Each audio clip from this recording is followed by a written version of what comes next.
Hello, I'm Natalie Graves Tucker, and on behalf of AARP, I want to welcome you to this Fraudcast Special Report, Empowering Yourself Against Disaster and Real ID Scams. Today, we are going to help you recognize the 3 primary indicators of scams and discuss 2 very timely scam tactics, disaster scams and real ID scams. We are connecting with thousands of AARP members from across the nation and will be joined shortly by thought leaders who will take your questions live. AARP, a nonprofit, nonpartisan organization with a membership, has been working to promote the health and well-being of older Americans for more than 60 years. And we are in your corner, fighting on issues that matter to you and your family. If you participated in one of our Teletown Halls before, you know this is similar to a radio talk show where you have the opportunity to ask questions and get answers from our guests. For those of you joining us on the phone, if you would like to ask a fraud or scam-related question, press star 3 on your telephone to be connected with an AARP staff member who will note your name and question and place you in a queue to ask that question live. If you would like to listen to this call in Spanish, press star 0 on your telephone keypad now. Si usted desea escuchar en español, presione asterisco y 0 en su teléfono ahora. If you're joining us on Facebook, you can post your question in the comments. Hello! If you're just joining, I'm Natalie Graves Tucker, and on behalf of AARP, I want to welcome you to this important fraud discussion, empowering yourself against disaster and real ID scams.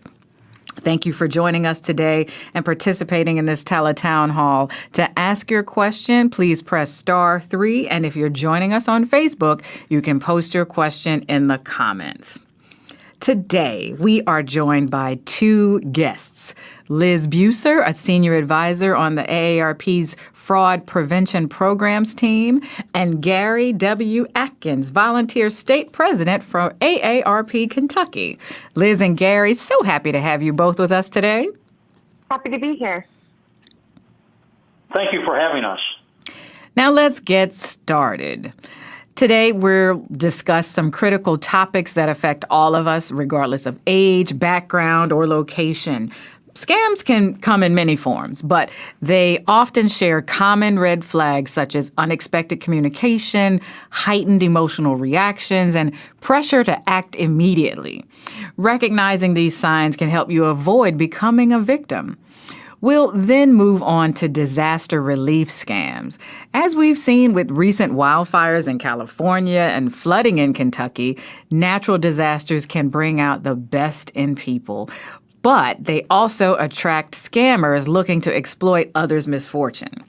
We'll discuss common examples of these scams and provide tips on how to protect yourself and verify the legitimacy of charities soliciting donations. Finally, we'll cover real ID scams.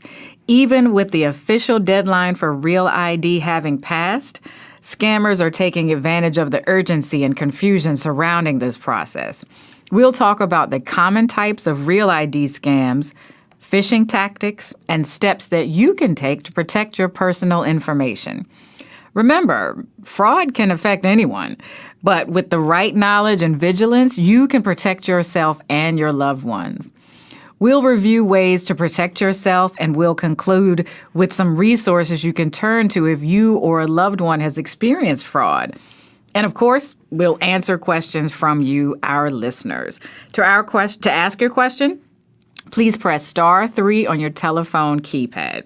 So let's get started by understanding the basics of scams and what you can do to safeguard yourself. Liz, let's start with you. Can you tell us what people should know about scams in general and the steps they can take to protect themselves? What can we do to be proactive? Well, Natalie, the first step toward protecting yourself is recognizing that fraud can affect anyone, regardless of your age, gender, race, income, education, or intelligence. Understand that you are not too smart to experience a scam. Gary? Natalie, you have to be suspicious of digital messages, phone calls, and even snail mail that may come from strangers. If it doesn't feel right, stop communications immediately. You should also have a refusal script to phone calls. It can be as simple as disconnecting the call and hanging up. If you find yourself reacting emotionally to someone who's contacted you, just out of the blue, that's a red flag. Pause, take a break, resist pressure to act quickly, and reassess the situation. And it's also a good idea to have at least one person who can help you identify potential scams by being an objective party that you can consult with. One tip is you can reach out to the toll-free AARP Fraud Watch Network helpline. Their phone number is 877-908-3360, and you can contact them for advice, support, and resources. And our trained staff and volunteers are available Monday through Friday from 8 a.m. to 8 p.m. Eastern Time. That is great information. Now, Gary mentioned that someone contacting you out of the blue or even just the reaction you have to that could be a red flag. Liz, could you dive a little deeper into the red flags of a scam? Happy to do so, Natalie. Many types of fraud follow a predictable pattern. We think that there's three elements that, when they come together, account for maybe 90% of all scam attempts. So an unexpected communication yields a heightened emotional response, and it involves urgency to act immediately. We need to figure out a way that we can all remember that when these three elements come together, we should immediately disengage. And there are a host of telltale scam signs in most fraud attempts. But for now, I really want to focus on these big three. First, unexpected communication. Be wary of any out-of-the-blue contact. Say, for example, you receive an unexpected phone call from a government authority, like your local sheriff's office or maybe the IRS or Social Security. That should raise a red flag since government agencies don't call you out of the blue. And this brings us to the second red flag, that the communication yields a heightened emotional response. Criminals have great success with emotional manipulation, and they know if they can quickly get their target into a heightened emotional state, then they've won. And this is because when we're in that emotional place in our brains, it is not easy to access logical thinking. Scammers, in fact, call this tactic getting their targets under the ether. And when the criminal gets us under the ether, our emotions take over our brain's response to the situation, and that blocks out a rational response. This is why to outsiders, scams seem so obvious. But we must remember that the victim couldn't access logic when they experienced the fraud.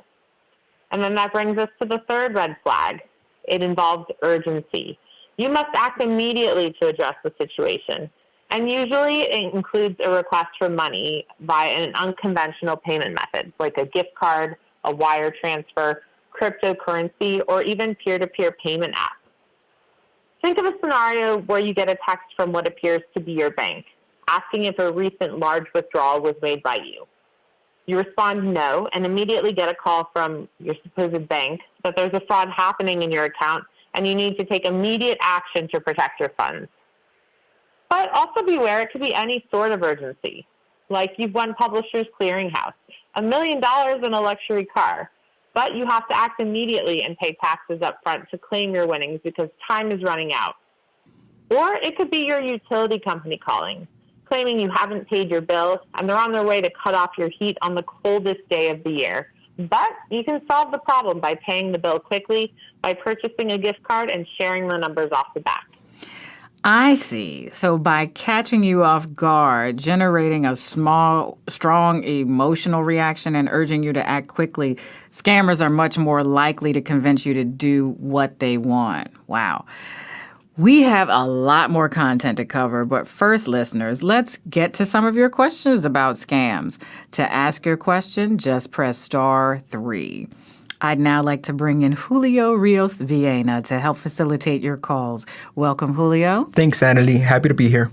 All right, Julio, let's take our first question. Yes, our first question comes from Facebook, and Sarah asks, what are the differences between a fraud alert, a credit lock, and a credit freeze? Excellent question, Sarah, out there in Facebook. Gary, would you be able to help her with that? Sure. Sarah, one of the things that to let you know about this is a fraud alert is where you're getting notification about frauds that are going on in your area. You can do that through the Fraud Watch Network, which I'm sure you'll hear more about later, or you can contact your state attorney general's office. They typically will have a fraud watch, some sort of alert system to alert folks within their state about what kind of frauds are going on. The credit lock and a credit freeze basically is freezing your credit through the credit bureaus. We have 3 credit bureaus, and that can freeze your credit so that nobody can get credit on your name and information. The only way, if you've locked it up, if you've frozen it, is to contact those credit agencies and asking them to release it so that you can get credit to purchase a car or furniture or appliances or whatever it may be. But that's basically the difference. Credit lock and credit freeze are basically the same thing. Thank you, Gary. Julio, do we have another one? Yes, our next question comes from Facebook. Maureen asks, how can I stay informed about new and evolving scam tactics? You've come to the right place, Maureen. Liz, can you help her with that one? I agree with you, Natalie. Great question, Maureen. The Fraud Watch Network, AARP.org/Fraud Watch Network, is a one-stop shop for all the information you need. There you'll find resources, tips, and alerts about the latest scams that are out there. One nugget of advice, you can sign up for our bi-weekly watchdog alerts.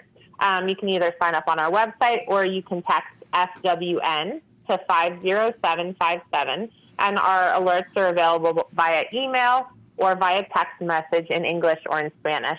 AARP has 53 state offices throughout the country. So many of our wonderful volunteers, like Gary, are out in the community giving presentations on how to anticipate and avoid scams and talking about the importance of staying vigilant. So definitely check out an event near you. There's also, as I said, great online resources on the Fraud Watch Network website, the latest information there. And I do want to mention also there's other local events being put on by AARP, both in person and virtually, events, workshops in different states, again, to educate you about scam tactics and how you can protect yourself and your loved ones, because it is so important. So again, our website, AARP.org/Fraud Watch Network. Bookmark that so you can check out everything there. Thank you for that. Julio, do we have another one? Yes, our next question comes from Facebook, and Sarah asks, what should I do if someone is directing me to buy gift cards for an obligation? Thank you for that question, Sarah. Gary, can you help her? Well, absolutely. Sarah, you should stop immediately. I was just over in one of our counties here in Kentucky doing a fraud awareness presentation this morning, and we were talking about this. There's no reason for you to have to buy a gift card for some sort of obligation to take care of them, whatever it might be. Stop. Do not do that. If you get a request to do that for some agency or someone that you know, contact that person directly and make sure that they are actually the person that is asking you to do that, not some fly-by-the-night scammer trying to get money. Thank you for that. That happened at my workplace where my manager it looked like it was coming from my manager, but I could tell that wasn't her email. So if the email looks like gobbledygook, you know that didn't come from the person that you work with. Thank you for that. Julio, do we have time for another one? Yes, our next question comes from Facebook, and Robert asks, you mentioned credit locks, but how do I order my free credit report? Facebook is on fire today. Who can help us with that? Liz? Yes, I love these questions today because they're all important tips that we can all use to help harden the target and protect ourselves. So great question, Robert. The 3 nationwide credit bureaus, which are Equifax, Experian, and TransUnion, they have a centralized website and a toll-free phone number, as well as a mailing address, so you can order your free annual credit reports in one place. So if you go to annualcreditreport.com, or you can call toll-free 1-877-4 322-8228 to request it. You can get a free report once every 12 months from each of the 3 nationwide consumer credit reporting companies, again, through annualcreditreport.com. You can request all of them at once, or you can space them out over the course of the year. Thank you so much. Julio, do we have time for one more? Yes, our next question is Barbara from Massachusetts. Welcome, Barbara from Massachusetts. What is your question? Barbara, you still out there? My question is, I received a call this morning from a company called New Pro. They want to come out to my house tomorrow and spend 60 to 90 minutes looking at our windows. That's me and my husband. To give us a quote on window replacements. I was caught off guard by the phone call, and so I said yes, but I don't know if that's a legitimate call. Thank you for that question and for being cautious. Liz, what do you think? That's a great question, Barbara, and it sounds like your spidey sense is up. It certainly sounds like that could be a scammer giving you a call. So, especially because it was out of the blue. So, first place, feel free to reach out to the Fraud Watch Network, 877-908-3360. They can help walk you through all the steps you can take. Next tip, consult the Better Business Bureau. Go to their website, look up the contractor to check their rating to see if there's been any complaints filed against them. And do your search online. We always say do your research. So check the contractor's business name, phone number, and address. Be cautious of any contractors who only provide a P.O. box or a cell phone number. Biggest tip, as I was saying, avoid unsolicited offers. So be wary of contractors who show up or who call you unsolicited, offering their services. Legitimate contractors typically aren't going to go door to door or to cold call you. So again, we can help you out at the Fraud Watch Network, 877-908-3360. Our staff and volunteers can walk you through one-on-one on how to navigate this situation. Thank you so much, Liz and Gary, for responding to our Facebook and live callers. We will get back to you all later in the program. Now that we've heard about red flags to look for, I want to address something that is in effect on all of us, regardless of age, background, or location. Disasters can bring out the best in people as communities roll up their sleeves and open their wallets to help those who have lost their homes. They also bring out scammers, for whom others' misfortune is just a chance to make a fast buck. Liz, what are some common examples of disaster relief scams? I'm so glad we're talking about this today, Natalie, because, we've seen in the past couple of days, so many awful disasters taking place. What scammers are doing is they're posing as contractors. They're using high-pressure tactics to get upfront payments for repairs, and then they're disappearing or they're performing shoddy work. What criminals are also doing is they're claiming to be from FEMA or other agencies.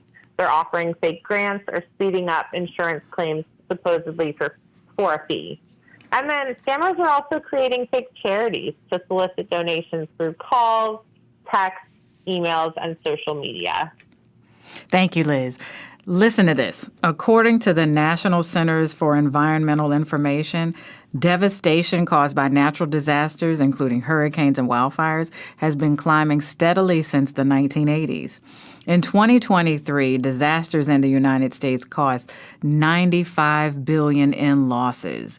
The National Insurance Crime Bureau, the NICB, a nonprofit that works to prevent and combat insurance fraud, estimates 10% of those losses, or $9.3 billion, was lost to post-disaster fraud. We've all witnessed the wildfires in California, tornadoes in the plains.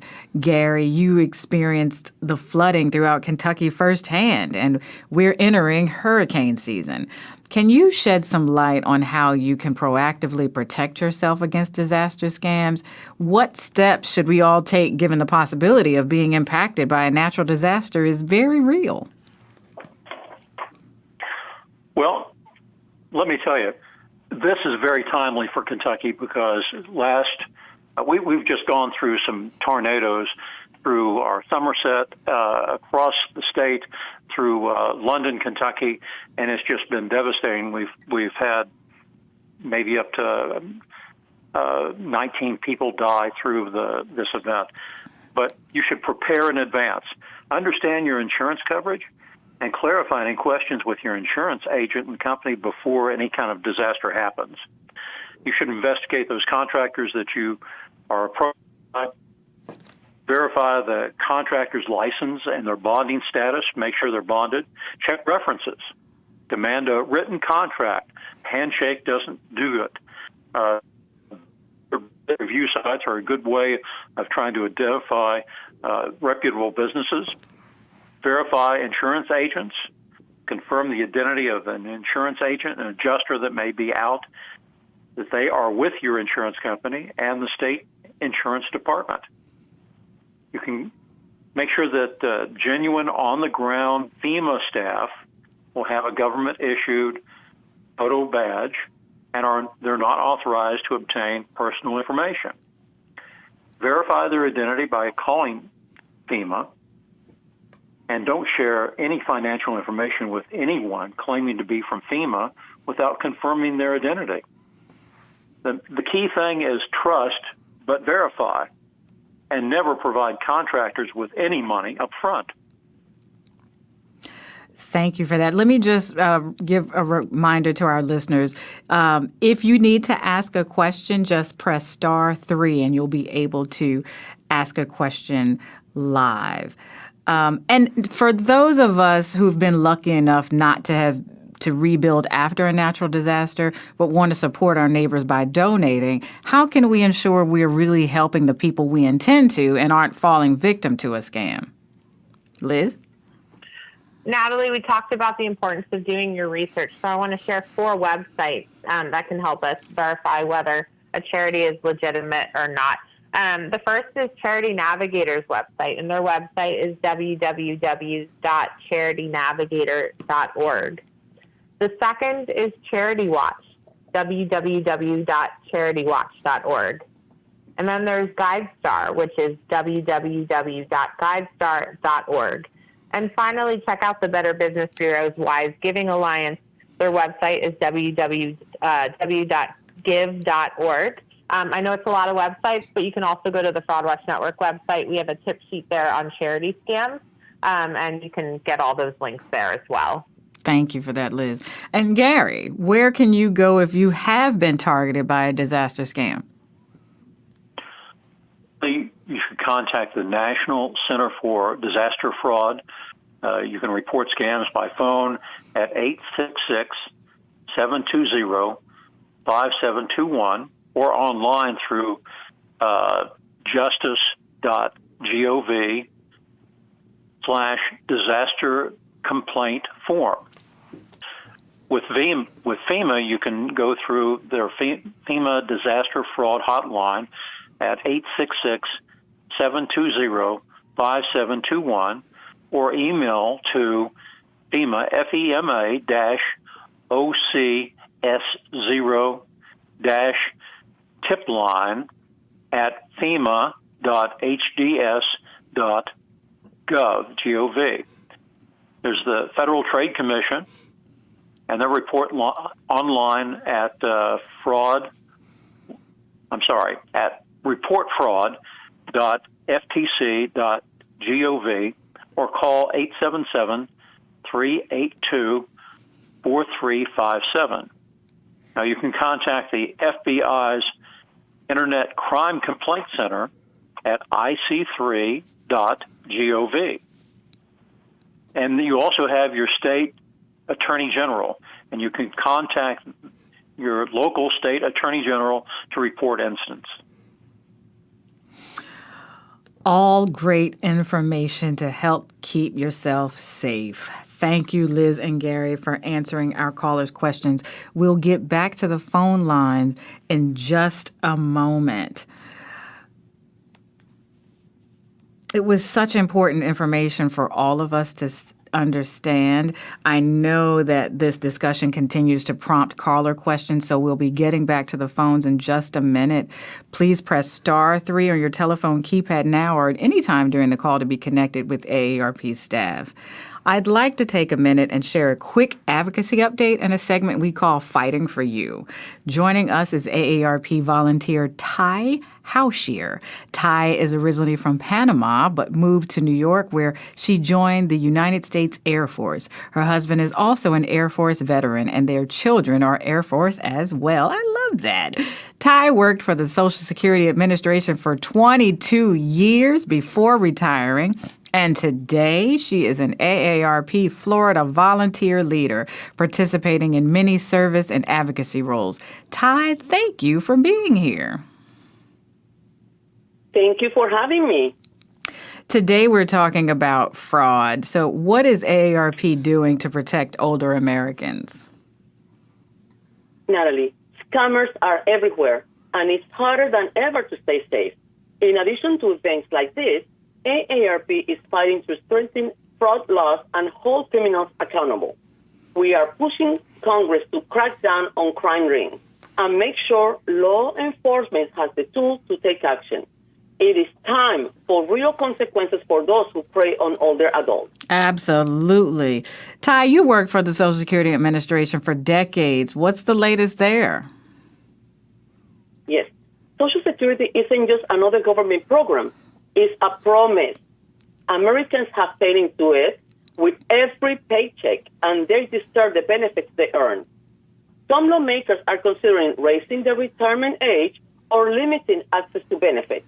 AARP is fighting back to ensure Social Security stays strong for today's retirees and future generations. People are worried about Social Security offices cutting staff and closing locations. What have you heard? Good news.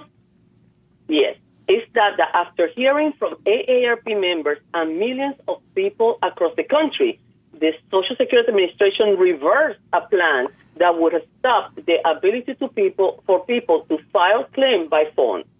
Reversing this plan was a huge win and a reminder that your voice matters. We need to keep up the fight and keep pushing lawmakers to protect Social Security. What can listeners do to help? They can do a lot.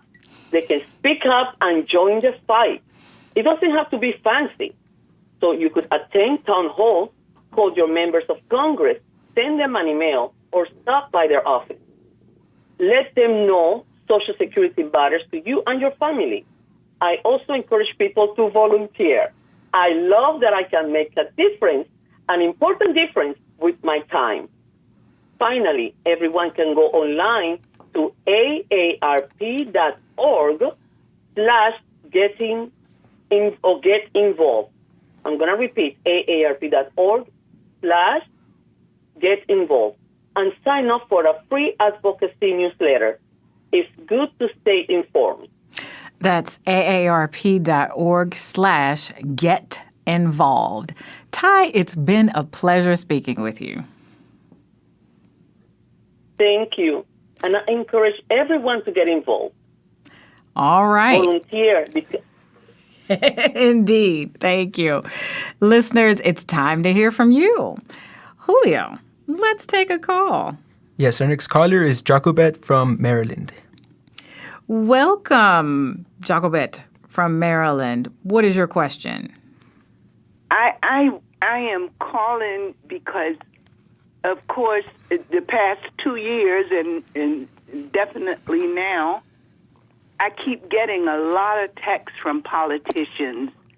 And most of the texts, they start off giving you information and then they ask for a donation. I get from 25 to 30, 35 a day, every day. And I've asked them to stop, and they send me this message saying you have been removed, but then I continue to get them. What is it that I can do to stop this? I can't afford to give them even $1 each time they send a text. Thank you for that question. I get a lot of texts on my phone as well. Liz, what can be done? Well, I'm so glad you brought up this topic. An easy, immediate fix is to, frankly, block them as junk. But in reality, with these texts, it's so hard to tell if the requests from these politicians are legitimate requests or if they're from scammers who are impersonating the politicians. So in addition to flagging it as junk, the best way, if you decide you do want to make a contribution, and to make sure it goes to the person or the cause you want to donate to, is to donate directly on the candidate's website. So I do want to mention that, even though it sounds like you're not going to be donating at this time. But if you are thinking of donating to a political action committee, do some research on the group's website. Check to see if their PAC is registered on the Federal Election Commission's website, which is fec.gov. All right, Julio, do we have another call? Yes, our next caller is Barry from New Jersey. Hi, Barry from New Jersey. How are you? Hi. There are television commercials on now about the title, home title thefts, where you apparently they can go out and get your title from the state and take ownership, and then get loans and stuff against the second mortgages, third mortgages, fourth mortgages, and without you even knowing about it. Is there a way to go and validate that you still own your title? Thank you for that question. Gary? Well, at least in Kentucky, a felony offense, and you would need to get law enforcement involved with that.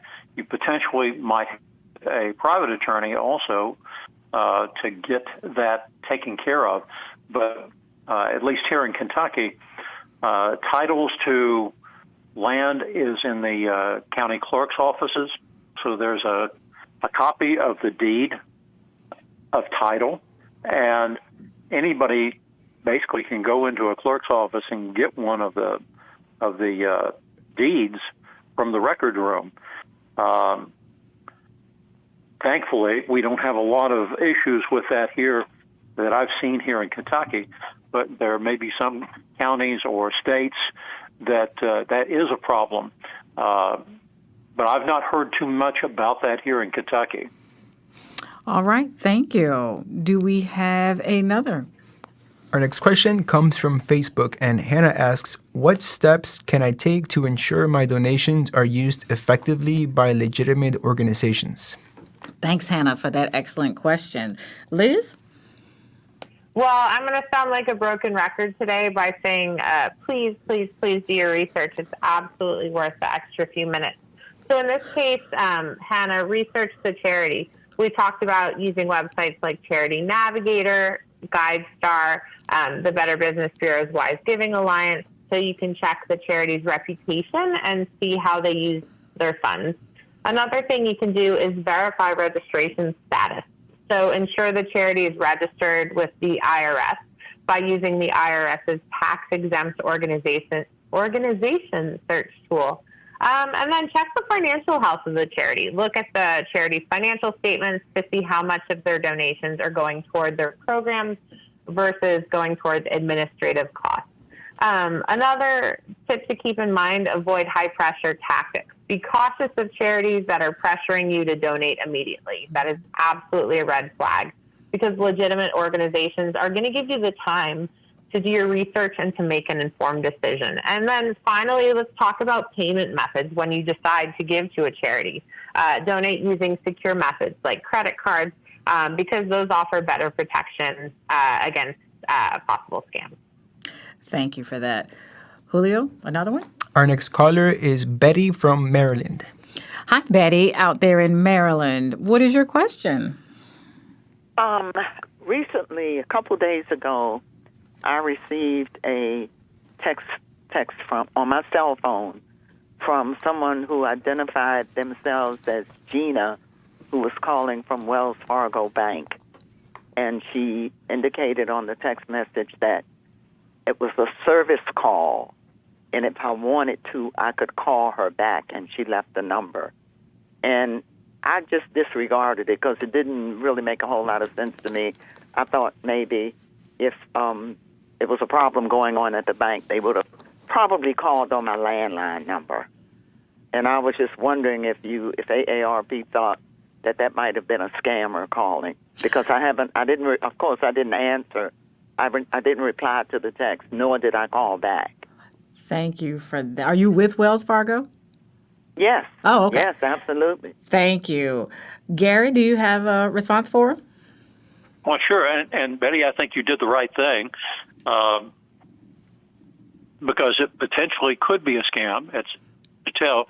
The best thing to do would be to contact your bank and find out if they were trying to contact you about a service matter, because that with that you can verify is a good number for your bank, or to go into one of the bank offices and actually talk to a person at the bank about what's going on.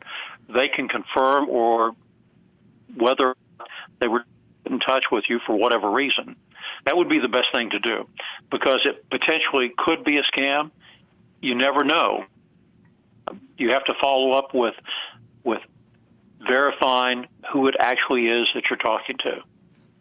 Thank you so much. Julio, do you have another one out there? Yep, our next question comes from Facebook, and Jonah asks, how can I report a suspicious contractor to the authorities? Thank you, Jonah in Facebook land. Liz? Thank you so much, Jonah, for your question. So first of all, you can report the suspicious contractor to your local law enforcement. That way they can be aware of what's going on. You can also file a complaint with your state's Attorney General's office. They often have consumer protection divisions that handle contractor fraud. Another resource, too, is, of course, AARP state offices. You can reach out to them. They have the local connections, and they might have some additional recommendations of offices near to you that you can reach out to.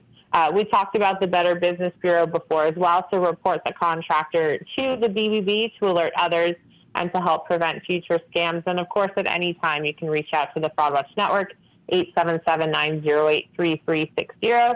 They can help you figure out if something is or isn't legitimate and help you with next steps and give you some additional tips about what you can do. Thank you both for your responses, and thank you out there to the listeners for giving us such great questions. We've discussed ways to stay ahead of a natural disaster scam, but now let's address another timely scam we are seeing around real IDs.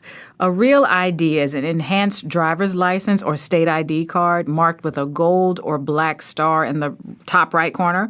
If you haven't gotten yours, you can obtain it through your state DMV. Now, effective a week ago on May 7th, well, a couple of weeks ago, on May 7, 2025, you now need a real ID in lieu of a passport to board domestic flights and access certain federal facilities, including military bases. To add to the confusion, you may need another form of ID like a passport or an enhanced driver's license and not even need to get a real ID, according to the Department of Homeland Security. Considering the deadline we mentioned has passed and many may not have had an immediate need to get a real ID, scammers are still likely to target the real ID process. Our experts will help us understand how to stay safe as criminals try to take advantage. Gary, let's start with you. Can you talk about the real ID deadline and what the opportunity for scammers is here? Well, Natalie, it's the issue of the sense of urgency. The real ID deadline created a sense of urgency, and that scammers may be trying to exploit by making people feel that they're rushed to comply, increasing their susceptibility to scams. The extended time frame, the postponement of the deadline gave scammers more time to target consumers and steal personal data. So now we've passed the deadline, and they may be trying to get folks to get involved with that as a last chance of getting in to get a real ID. I'm noting at least one of those red flags we talked about earlier here, that sense of urgency. Liz, what are the common types of real ID scams that people should be aware of? Absolutely, Natalie, and we especially saw that sense of urgency as we were close to the May 7th deadline. So keep an eye out for phishing scams. So, fake emails, fake text messages, and calls that appear to be from legitimate sources like a state DMV, like the State Department, and others. What the criminals are doing is they want your personal information, and they want your money. And so what they're doing is, impersonating legitimate authorities and directing you to sham websites where they want to get that information. What are some common phishing tactics scammers use with Real ID? Yeah, so they are sending out fake communications. Scammers, as I said, they're sending emails, they're sending text messages that look official, that often include official-looking logos or links to fake websites, and they're impersonating, known authorities to try and get that information from you. How can people spot phishing scams when it comes to Real ID? If you see a request, especially an unexpected request for personal information, for sensitive details like your date of birth, your social security number, and more, that is certainly a red flag. The scammers may ask for that sensitive information because they're supposedly helping you with your Real ID application. And Gary, are there any specific items to watch out for when receiving communications about Real ID? In other words, are there any specific signs that indicate an email or text about Real ID as a scam? Natalie, yes, there is. Some suspicious email domains. Legitimate DMV use a .government, G-O-V domain, not a .com. Sometimes there's incorrect area codes. For example, you might have a text from the Illinois DMV, but it has a New York area. Sometimes you'll have unsolicited requests for information.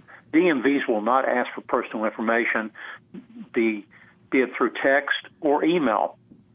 And sometimes there's errors in communication. Look out for proper spelling. Sometimes the spelling will be poor, the grammar will be poor, and there may be mismatched web page addresses.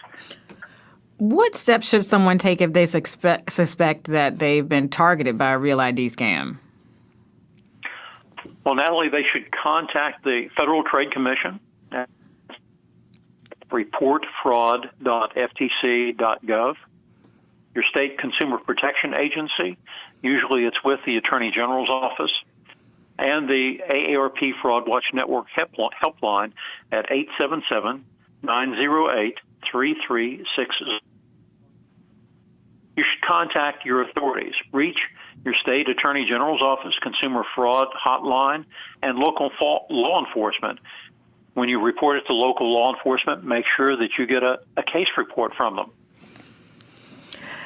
Let me repeat that number again because I think it went out. The AARP Fraud Watch Network helpline is 877-908-3360. So thank you for those steps. What should someone do if they accidentally click on a suspicious link related to Real ID? Connect and scan their computer to see if there's a malware that has been put on your computer, on your device.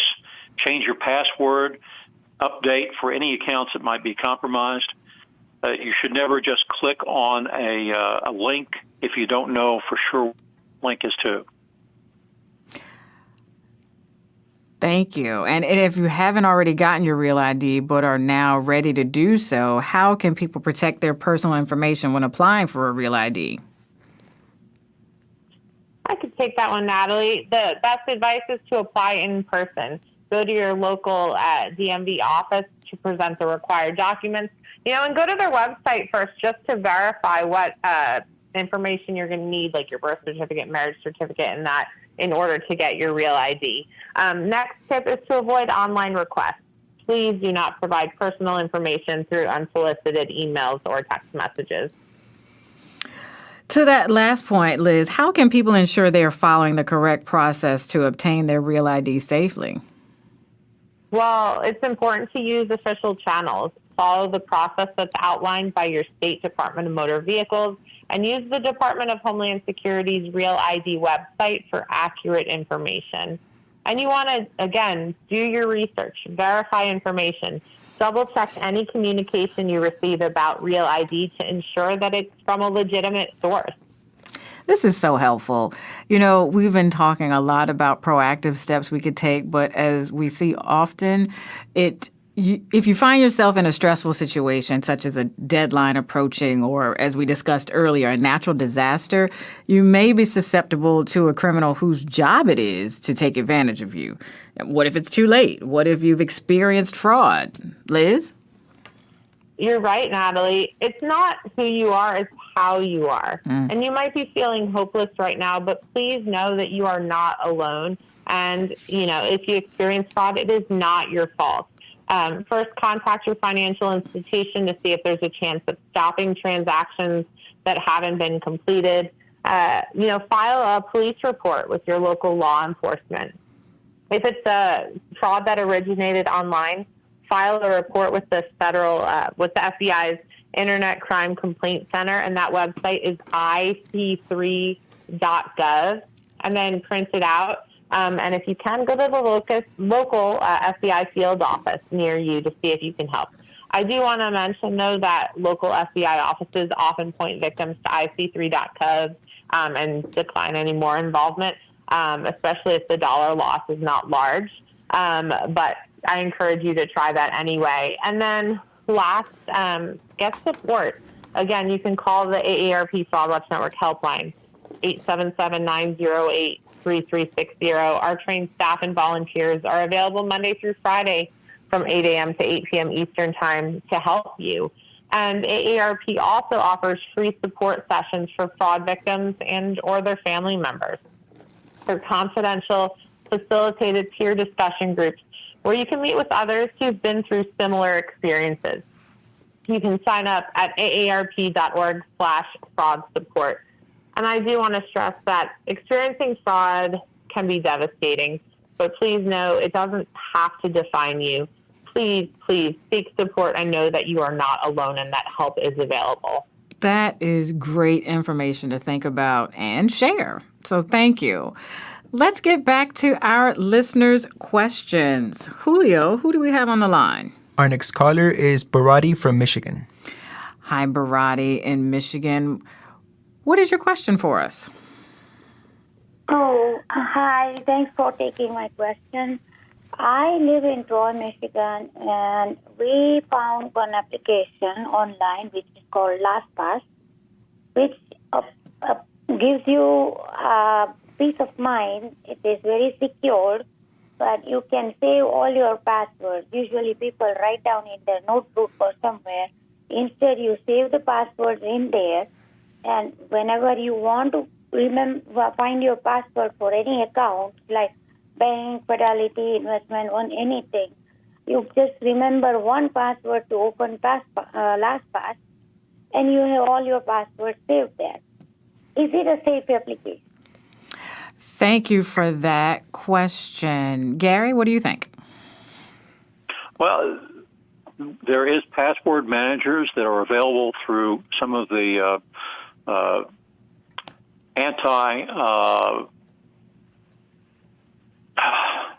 I've lost train of thought about, but some of the antivirus software, there is password managers that are good password managers in order to gather your passwords so that you have an easy manner of getting to them. That's the best way. It's very difficult for folks to remember all their passwords for all their different accounts, and you should have different accounts for passwords for each account so that if something gets accessed, it doesn't mess up all of your different accounts. So a password manager is a good thing. It's a matter of finding one that you, and like I said, there's some antivirus programs that do have these. Thank you for that. I've used LastPass, and not giving a plug for that, but before I went and took on a product, I made sure I read all the reviews and legitimate reviews to make sure it was a legit product before I engaged with it. So thank you for that. Julio, who do we have another one? Our next question comes from Facebook.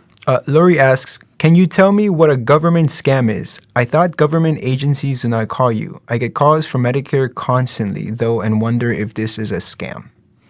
That is a great question. Liz, what do you think? Well, that's a type of imposter scam, Natalie, and it is a great question. Imposter scams are exactly what they sound like. So what the criminals are doing is they're posing as someone or something else because they want your money and or your personal information. So in a government imposter scam, the criminal is pretending to be Medicare or maybe Social Security or representatives from other government agencies, whether federal or local. And many of these scams do involve threats, like your Social Security number is going to be suspended, or you owe back taxes and you're going to be arrested if you don't do this one action immediately. So please know the government's not going to contact you out of the blue about a supposed problem, and they're certainly not going to threaten you with arrest. If you want to verify whether a government agency like Medicare is trying to contact you, use known customer service numbers or email addresses to contact them yourself. Go to that agency's website. If you are contacted by an imposter, please don't share any sensitive personal information and do not make payments in any form.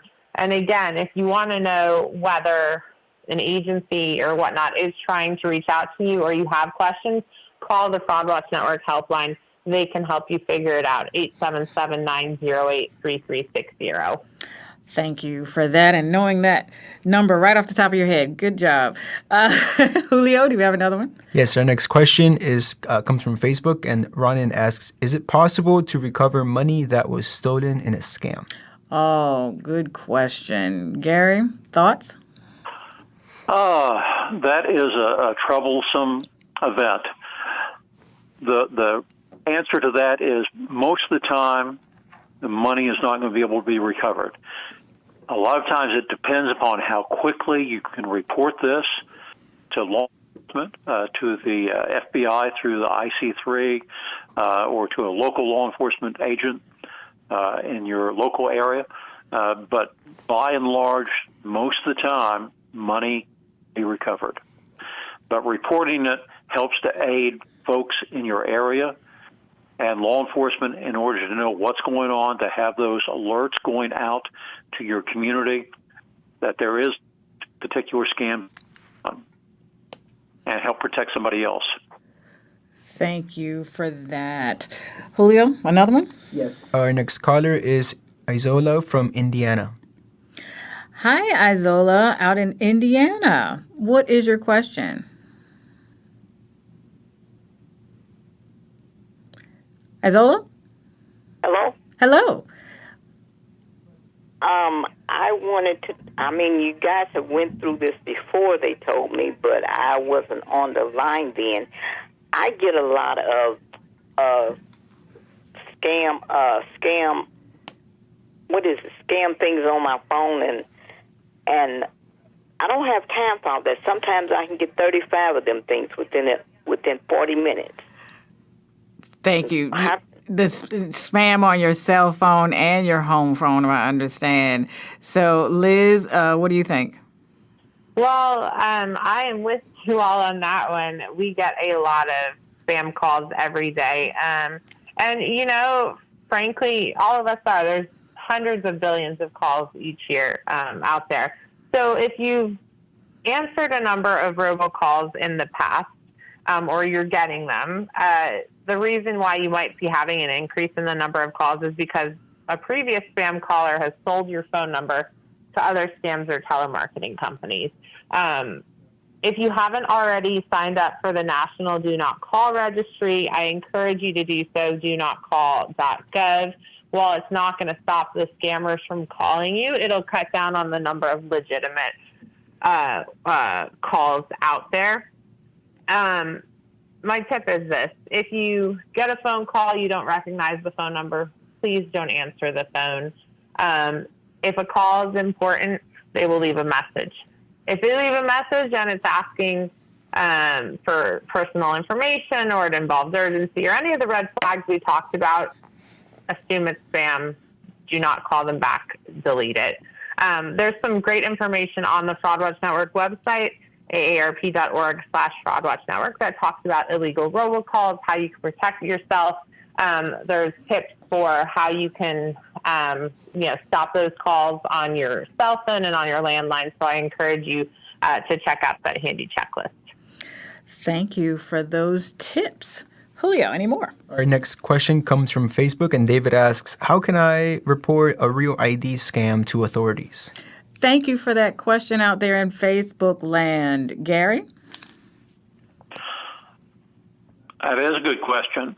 I think the best way to do that would be to contact your DMVs through your state, local DMV or the state DMV arena, and report that about what's going on.